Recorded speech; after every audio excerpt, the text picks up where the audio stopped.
Hello, Lions fans, and welcome to episode 64 of Just Lying Around, a Detroit Lions podcast presented by the World of Football. I'm your host, Kyle Sutherland, and I'm joined by my co host and brother in law, Adam Snow. Um, Adam, how did you feel about this game here? To be quite honest with you, Kyle, I felt pretty good for the most part. It was a little more ugly than I anticipated. Uh, I think the Bengals eventually got some stuff figured out and they played really well. But I think Detroit clearly showed they were the better team. They had that killer drive there towards the end, and then they sealed it with the safety there. Derek Barnes had a heck of a game today, so a lot to clean up. We were talking off mic before we got rolling here, but a lot to clean up, and I'm sure Dan Campbell will let that team know.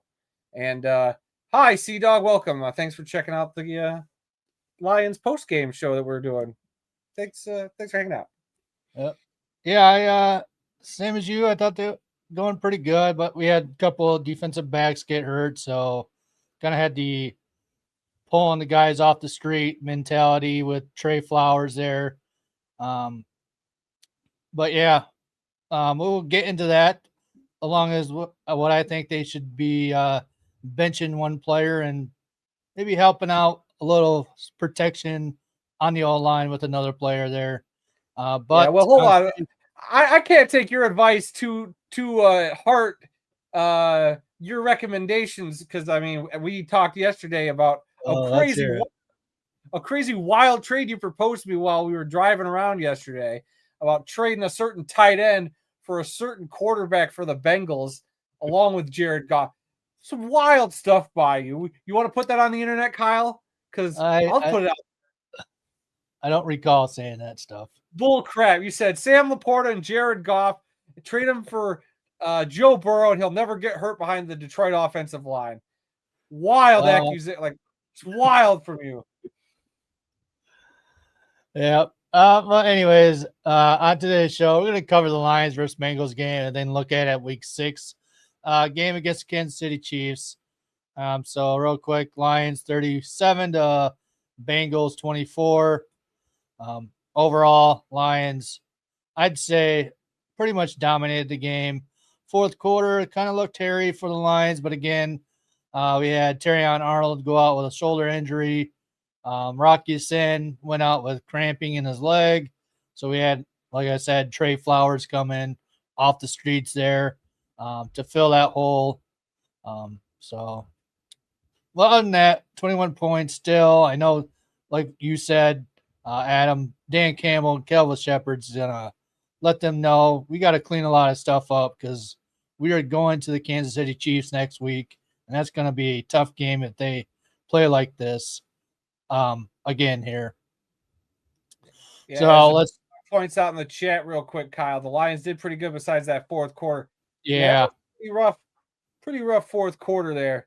It doesn't look good seeing the 21 points, but you know, that doesn't tell the whole story. Like Amik Robertson makes one different move, and I feel like they don't get that score there. But I mean, what can you do? I figured Jamar Chase was going to get his at some point, and the fact that he had 2 incredible catches. I mean, what can you do outside of Amik Robertson making that one move where he just doesn't anticipate like an out route and should have just kept him in front of him, like but it is what it is.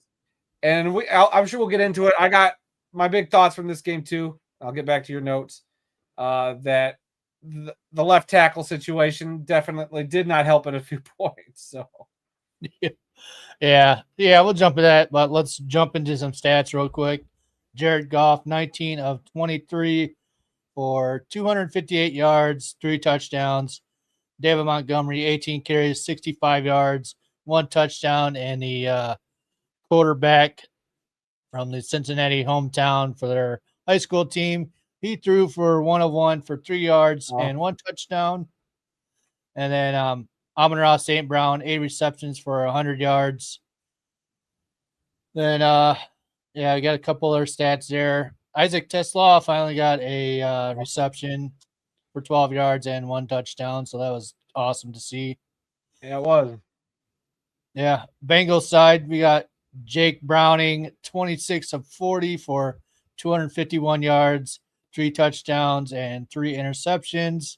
So, yeah, he finally found Jamar Chase, and they were kind of hooking up on the fourth quarter there. Running side, Chase Brown, 8 carries for 27 yards. And then passing or receiving, we got Jamar Chase, 6 receptions for 110 yards and 2 touchdowns. So, team stats here, real quick. Pretty even. Lions, it should have been like all Lions, but yeah, that fourth quarter kind of equaled things out with the way Jake Browning was throwing the ball down the field there. But for total yards, Lions 365 and Bengals 322. Passing yards pretty much even with Lions 247 and Bengals 237. Rushing yards, I gotta say it, I am not pleased with the center or the O line guard center combination trying to run up the middle. They could just not get anything going today. Only 118 yards for the Lions and 85 yards for the Bengals. So yards per play, Lions with 6. But yeah, looking at this third down efficiency for the Lions, 2 of 8. Not good. Not good at all. Whether it be Henderson coming off the edge, unblocked, or a tight end trying to, tight end trying to block them, or one-on-one with Manu. Like, you can't be having that stuff going on there. Yeah. Then, Yeah, go ahead. Nope, you go ahead. No, I was gonna say, yeah, Manu. I mean, I was really excited to see him get the start. I was, he was the guy when we were at the NFL draft. He was the guy we were there when that Saturday for the draft. He was the one guy we got to see picked, him and Baki. And so I've always kind of been holding out hope to see Manu develop into something. So when he actually got the start, I figured this was a big vote of confidence from Hank Freely and Dan Campbell and the whole offense. Like, hey, yep, put Manu up there. We trust him. And there were times where I thought he did fine, but then a lot of the blind side sacks were not good. Taylor Decker might let one of those by him, but it was way too many for my comfort. And you could tell that left side was shaky. They were doing a lot of different they were kind of running away from that side of the ball anyway. Yeah. So maybe, I don't know how the confidence level there, but I think, you're just trying to help ease Giovanni's, ease him into the game a little bit, because I don't even think, has he ever filled in even during a game or subbed in? I can't think of any time. I mean, maybe last year, a couple of garbage time. When the Lions really had to lead, he'd run in there and take over for Decker. Gotcha. But yeah, so that was a spot I was like, man, what are we doing there? And yeah, as far as the run game, it just seemed like whenever, because there's the big story going into the week of Montgomery coming back to Cincinnati, and it just seemed like anytime Montgomery was in the backfield, the Bengals knew they're trying to give him the ball to get into the end zone. And while his touchdown play was great, the one he threw, who saw that coming? I didn't see that coming. But when he was running the ball, though, they were on top of it pretty much. He'd get 4. It seemed like he got 4 yards to carry at one point. I don't know his exact. I don't think it says there on the stat sheet exactly what he got per carry.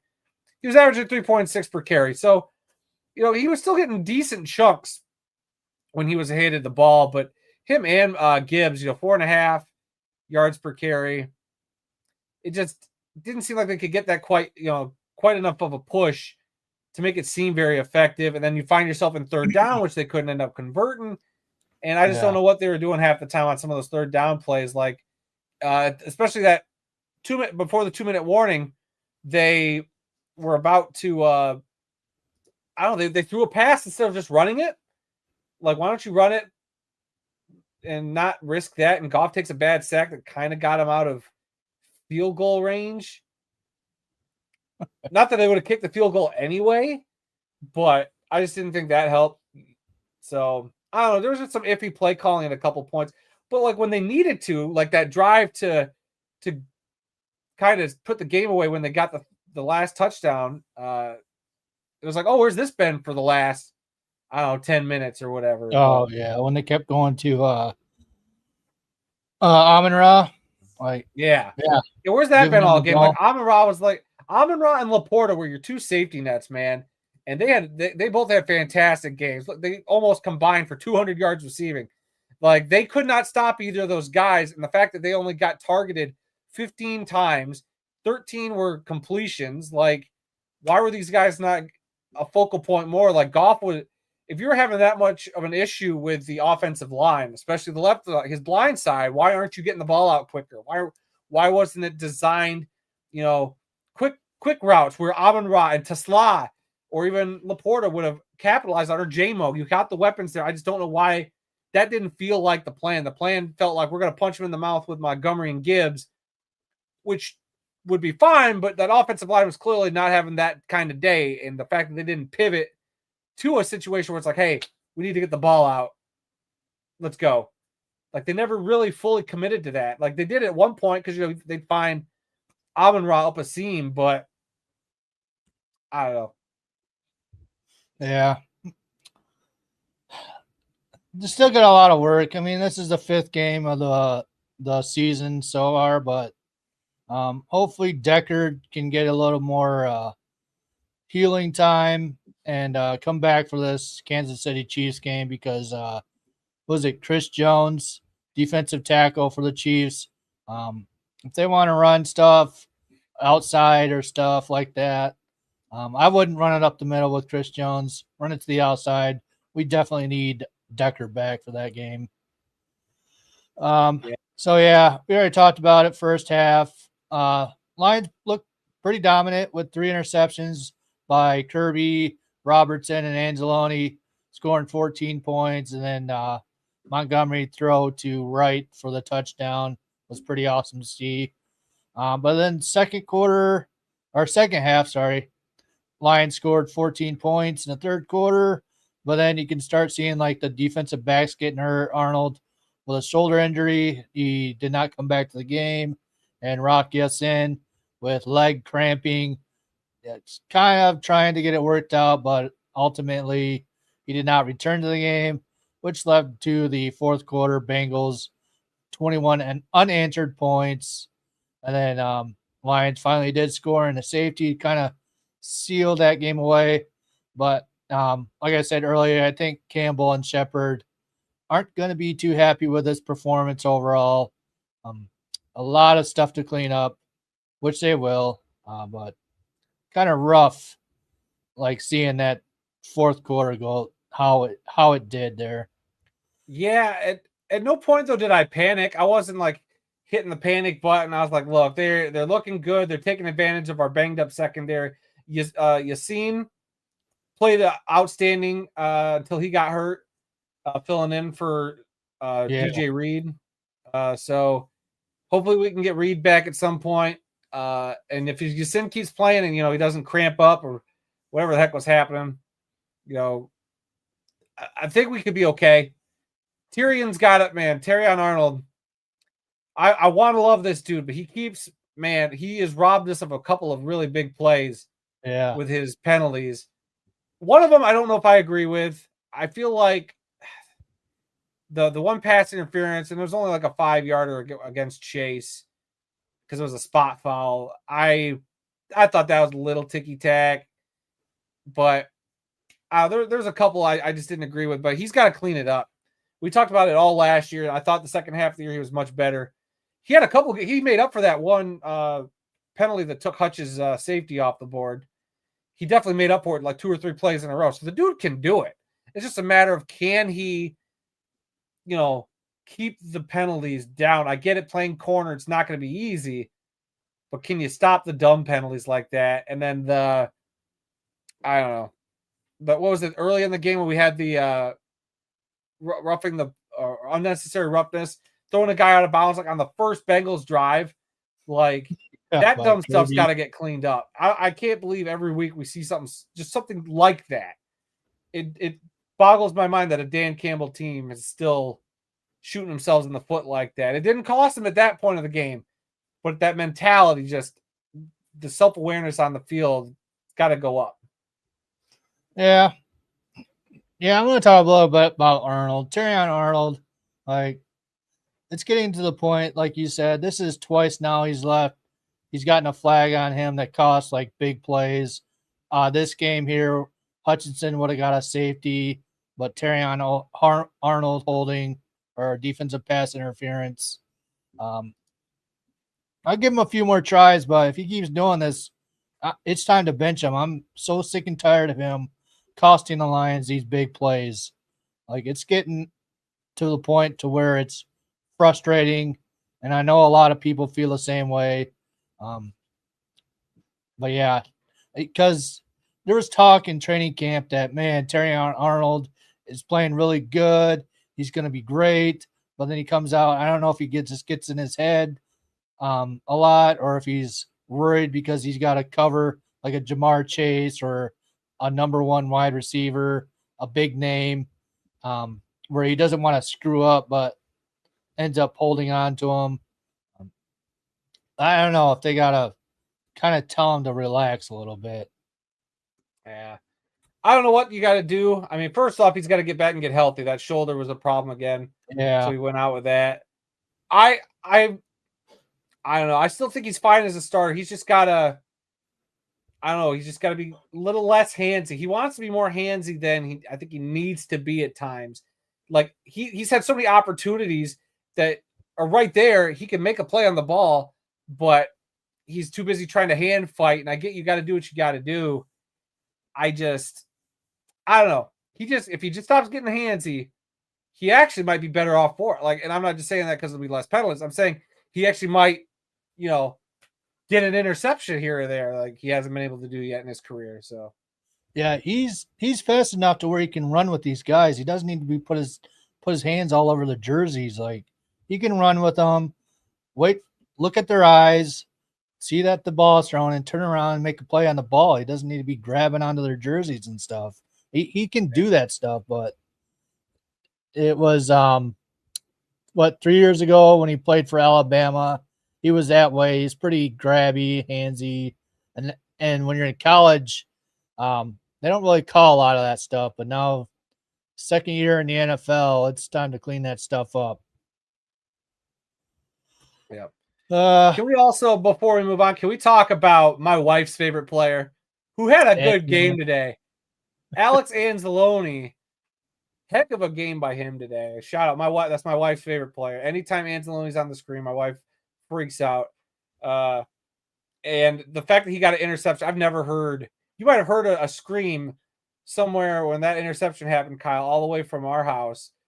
Because I've never seen her just get up. Usually I'm the one like screaming and yelling and clapping.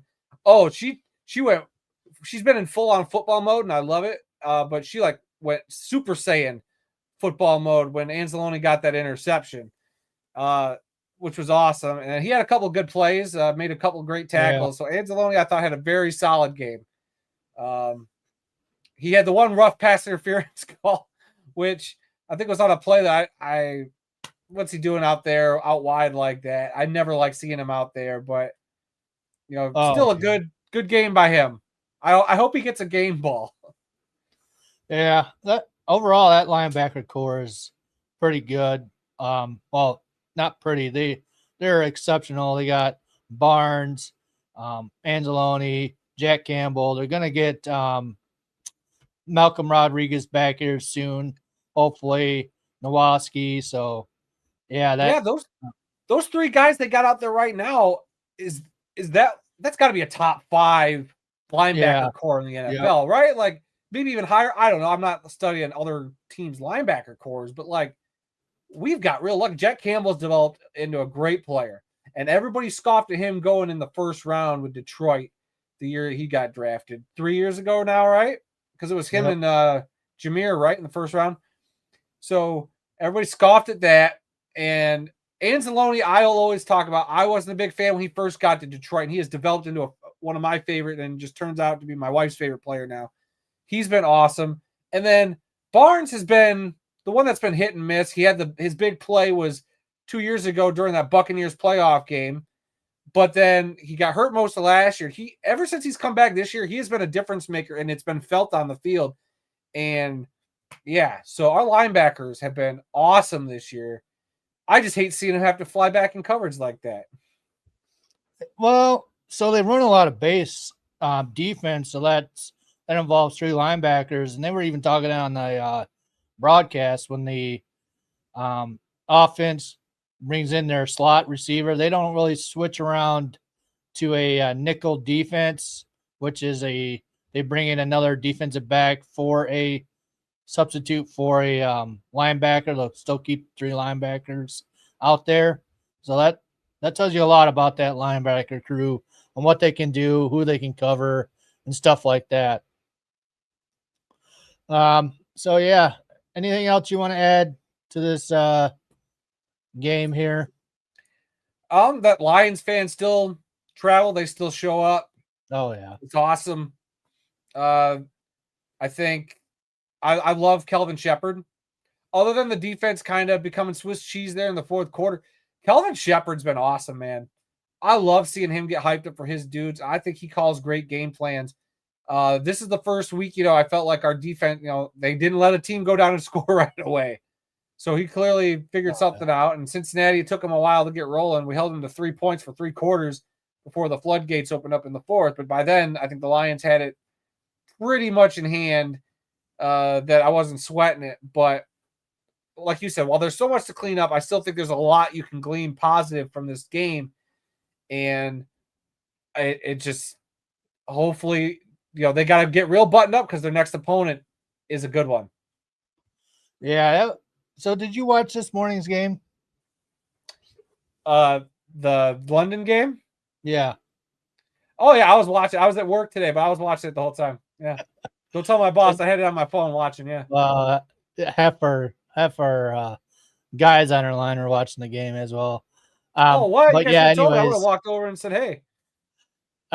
They did a post-game interview with Justin Jefferson. They were asking him about the crowd.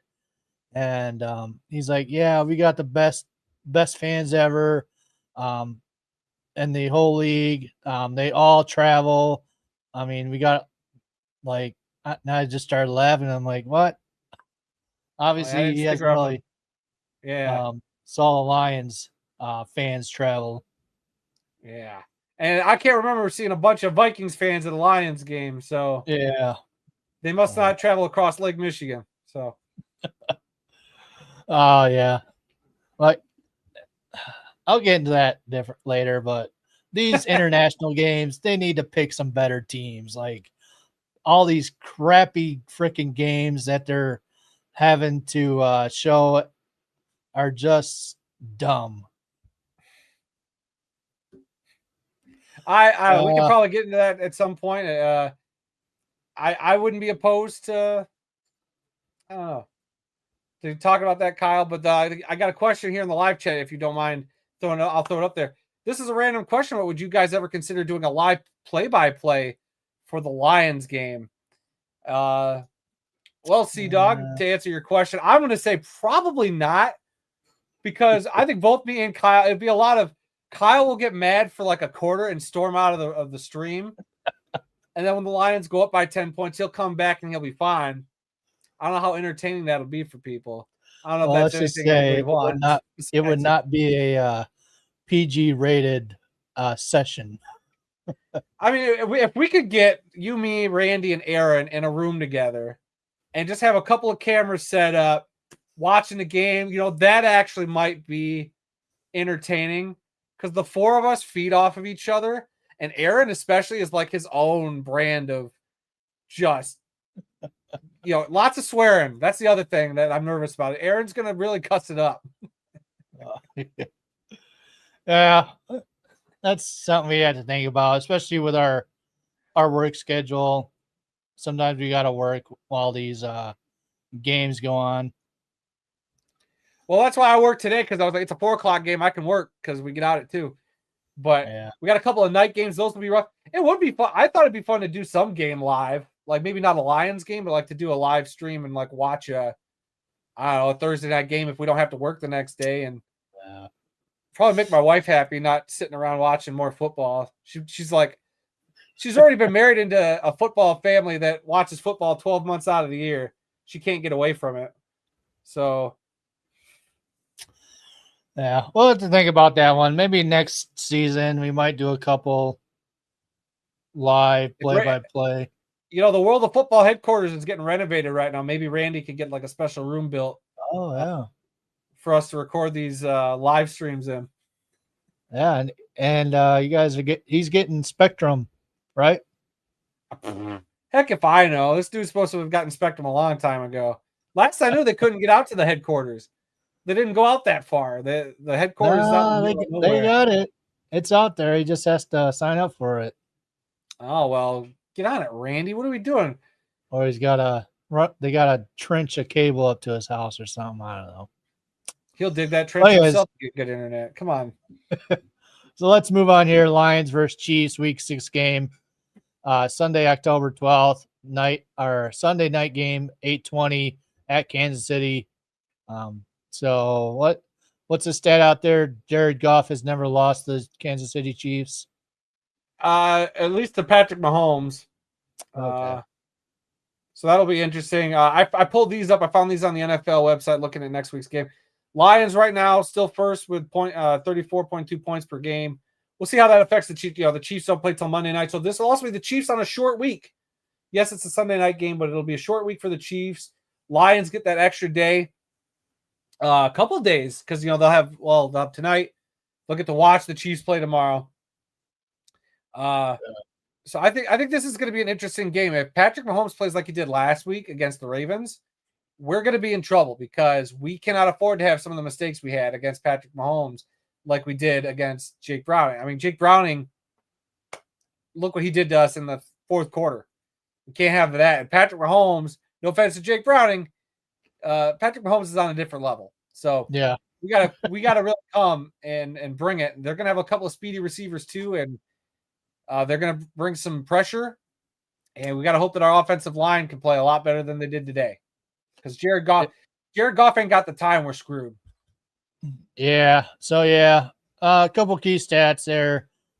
One, hopefully Defker is all right to play, or if Manu's got to play, we need to keep some help on his side. Maybe chip block with a running back when they got to run to a route, chip the edge defender to help Manu out, but you can't leave him by himself. It just didn't work out a lot, and that's why Goff had 4 sacks this game here. Other thing is we need to run the ball, and we need to get those holes open for Gibbs and Monty up the middle. This year, I know it's kind of tough getting 2 new guards and a center. I feel like once they get that stuff figured out, the offense is going to be a lot better and a lot more fluent at moving that ball downfield. Even though it already looks like everything's running like well-oiled machine, I think they can do a lot better still. Oh yeah, agreed. Anything else? Nope, I think I'm good. Glad we could get together, talk about this win, Kyle. Enjoy it. It'll be fun to go into work tomorrow. And then we face those pesky Kansas City Chiefs. I get to do the helmet swap later. So. Oh yeah. Yep. Lions are 4-1 right now. I would have thought by now they would be 3-2. I was thinking 3-2 is probably the most likely, even at 2-3, because I thought the Ravens and Bengals would be totally different teams than what we ended up playing. Yeah. But hey, it is what it is. I'll take 4-1 right now, and it's going to set up for a good game next weekend in Kansas City. Yep. It ought to be interesting. I might take a half day that Monday. I don't want to be tired. I want to watch this game. Hey, I'll stay up late. We can record right after the game, baby. Let's do it. Yeah, okay. Only if they blow them out, then we'll do a show. You said that last time, and you didn't do a show, so I was tired. Anyways, let's go ahead and close it out here. All right, guys, we appreciate you for checking out the show. As you can see from the scrolling text at the bottom, guys, you can follow the World of Football on X, Instagram, Facebook, and Threads at TWOF Kalamazoo. Make sure to like, comment, and subscribe to this YouTube channel. Thanks for hanging out with us, Sea-Dog. I can't even remember what team you root for, but we appreciate you checking out the Lions stream. I'm sure he'll remind me at some point. Sea-Dog, always love having him come in and chit chat and hang out. So, yeah, guys, we appreciate it. Go Lions. And yeah, we'll see you guys next week. Oh, he's a Cowboy. Oh, he's a Cowboys fan. I forgot. Geez. Ugh. Sea-Dog. It's not too late to change teams, my friend. Okay. That's it for us this week. Thanks for liking, subscribing, watching the videos. Okay outing this week. Hopefully they clean stuff up for next week. And remember, Tigers play tonight. This isn't no. Stop the baseball talk. You and Liz bringing up baseball the last week. Stop it. Tigers are gonna go 2-0 after tonight, so it'll be great. I swear to God, I will end the stream on you right now. Tarek Skubal starting. But anyways, thanks for watching, and go Lions. Go Lions and Tigers. I'm rooting for the Tigers too. Okay.